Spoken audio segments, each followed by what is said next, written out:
I was just quite annoyed that nobody was filming that. That would have been £250 to the club funds. Can you hear me okay? Yes. No? Well, you're okay then. President Margaret, fellow Rotarians and distinguished guests. Thank you, President Margaret, for your kind of introduction. When Margaret took over as president of this club, it was standing on the edge of the precipice. But under her leadership, I'm pleased to say we've taken a giant leap forward.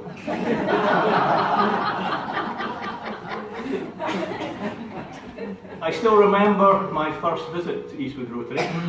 The club at that time met at Whitecraigs Golf Club, and I didn't know the area too well. I stopped at a local newsagent and asked him what was the quickest way to Whitecraigs Golf Club. And he asked me, are you walking or are you driving? And I said, I'm driving. He said, well, that's the quickest way. I last delivered this address to the lassies, actually here with Eastwood Rotary Club in 1999. And I knew it made a bit of an impression because they did say, we're definitely going to have you back. That was 17 years ago. Anyway, I checked online because I wanted to know what was a good length of time to actually speak at a function like this. And there was a great quote that I picked up, and it said, never speak longer in public than you can make love in private. Well, you can all be upstanding.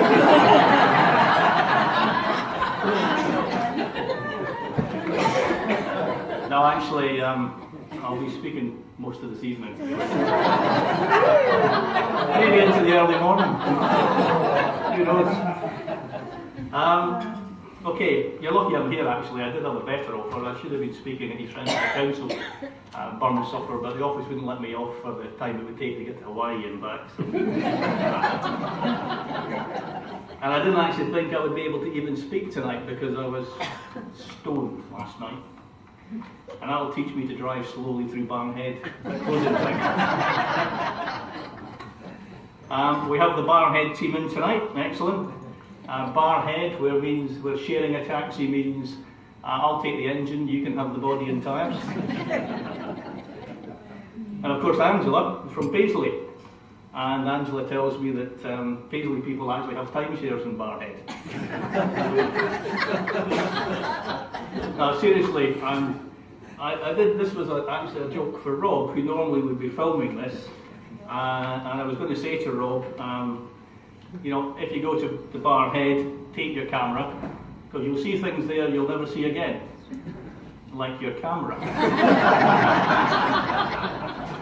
And a lot of you probably don't know, but Rob has recently completed a course in digital camera techniques, and honestly, I really did find this surprising. He was telling me, this is deadly serious, he was telling me that the lecturer told him the Japanese scientists have now created a camera which has got such an immense shutter speed that you can actually take a photograph of a woman with her mouth closed.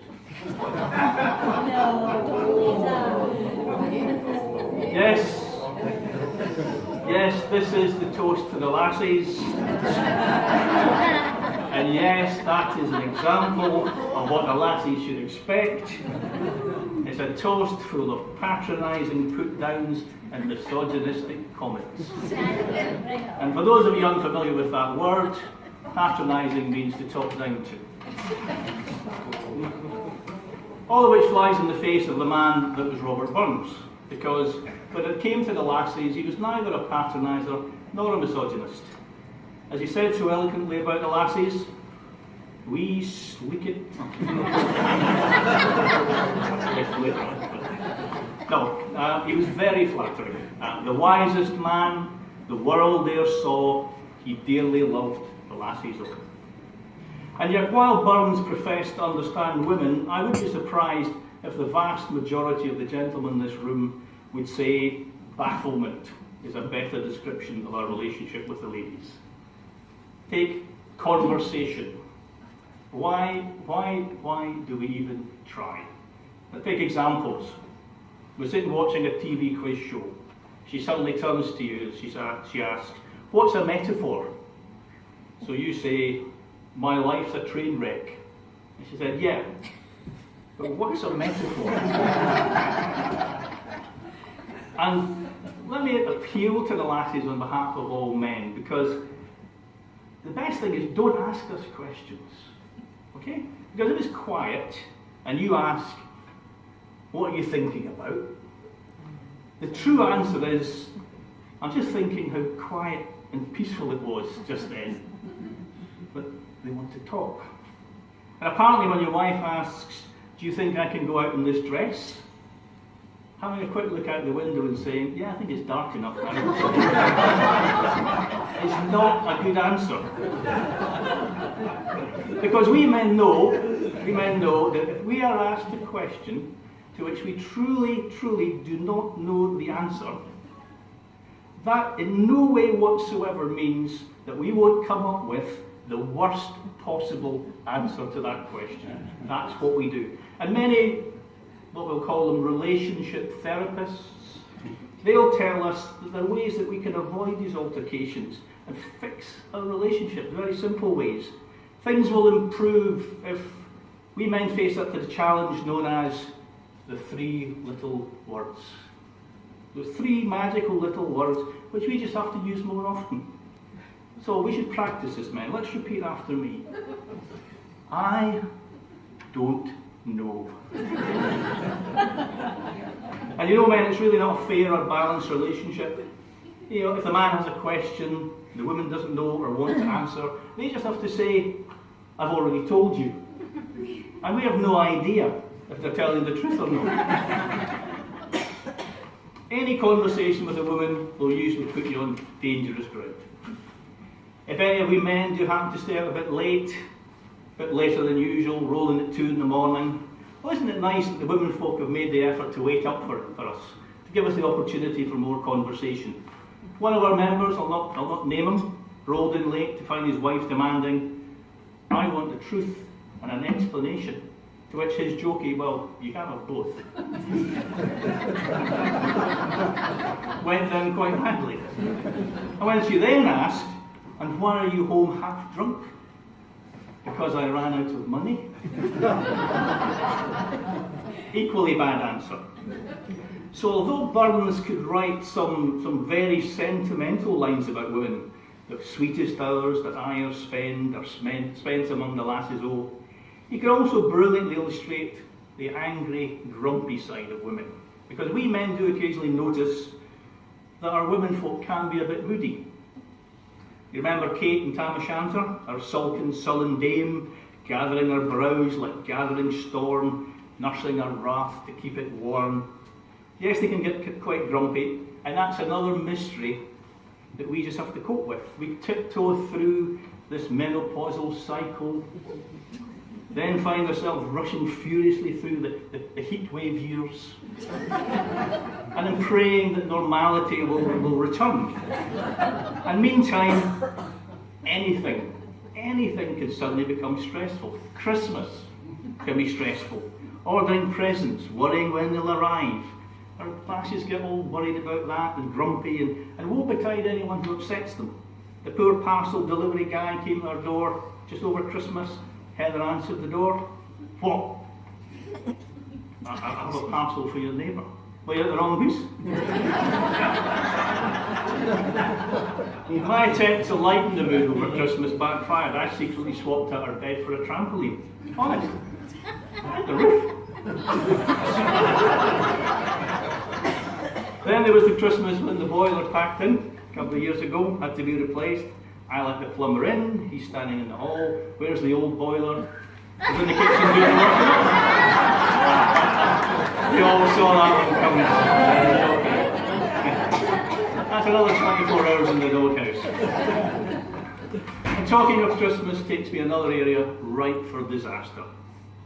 Buying her a present. Why do we bother, right? In the early years, we make a great stab at it, don't we? Such fools that we are. But it does bring me to my specialist subject, I have to say, ladies' underwear. And particularly, I'm proud to say, the brassiere. Have any of the men ever thought what a good idea it was to go out and buy their partner a bra for Christmas? If you've done it once, you'll never do it again. The first time I entered the lingerie section of a well-known store, I have to be honest, I was confused. Frankly, quite shocked at the range of bras available. Ann Summers probably wasn't the best place to go. So before I injured myself, I swapped S&M for M&S. And even there, the lady watched with a wee smile on her face as I hesitated amidst the sea of bras. Can I help you? I want to buy a bra for my wife. What size is she? 5'1.5". There are various sizes, she says. A, B, C, double D, D, E, F, G, H. Who came up with that? Okay. But this is my specialist subject now. I've looked very carefully into bras. And here's my take on it. The Thinking Man's Guide to Bra Sizes. A means almost. B, barely there. C, can't complain. D means dong. D means double dong. E means enormous. F means fake. G means get rid of it.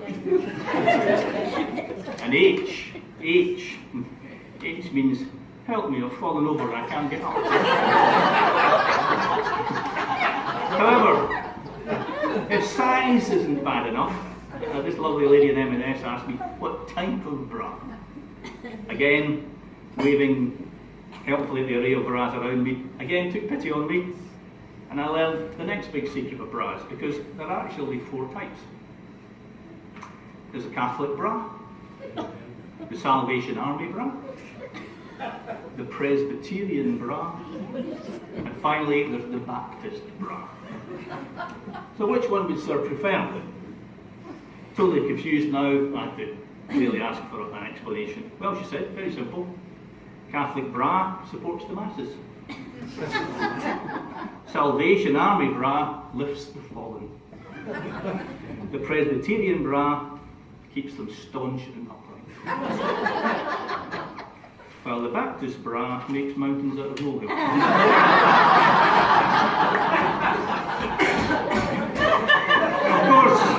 Of course, the more liberated lady, rather ironically, might consider the type known as the May Freeze, but that's it. So of all the things I've done, getting into trouble, buying presents, probably pretty high up the list. But despite these traumas and setbacks, we keep on trying because, as Byrne puts it, had we never loved so kindly, had we never loved so blindly.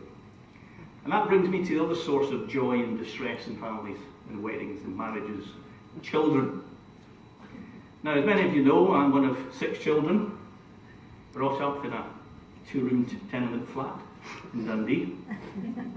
And it's a strange fact that it wasn't actually till I got married that I got to sleep in a bed by myself.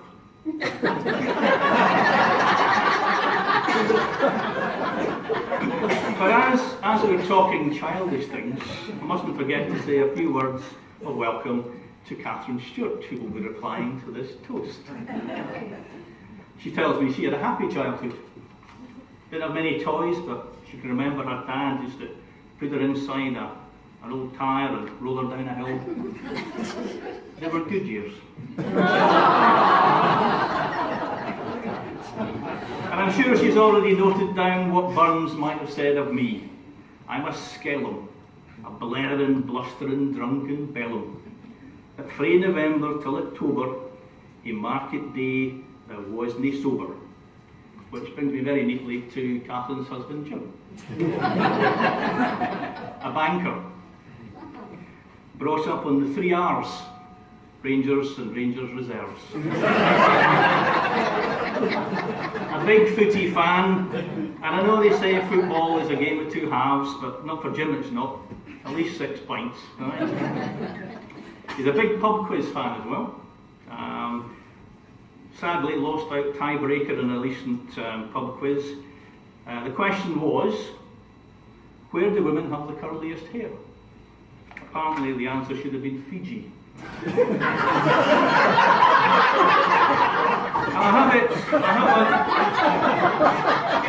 I have it on good authority that at school Jim's nickname was Duvet. He was turned down that often. Then he met Catherine. So Jim and Catherine, married for over 30 years and still very much in love. How about that guy at the pole dark and him with the checkout girl out there? And Catherine's driving was legendary, and how she passed her test remains a complete mystery to most of us. I know that when she was asking her theory test, name a common road sign, she said, pick your own strawberries. And just by the way, Catherine, because they're called speed bumps, that's something completely different. Taking me back to that in the summer thing. Because they're called speed bumps, that doesn't mean you actually speed up. So now, no doubt in her reply, Catherine will come up with stories from our times away at Rotary events. And she might forget to mention, though, the time when we were so bored at a Rotary conference in Birmingham that we sneaked out together one evening into the play park next to the hotel. Now, a word of warning to everyone, never ever, ever let Catherine persuade you to play on the seesaw with her. I was up there for hours.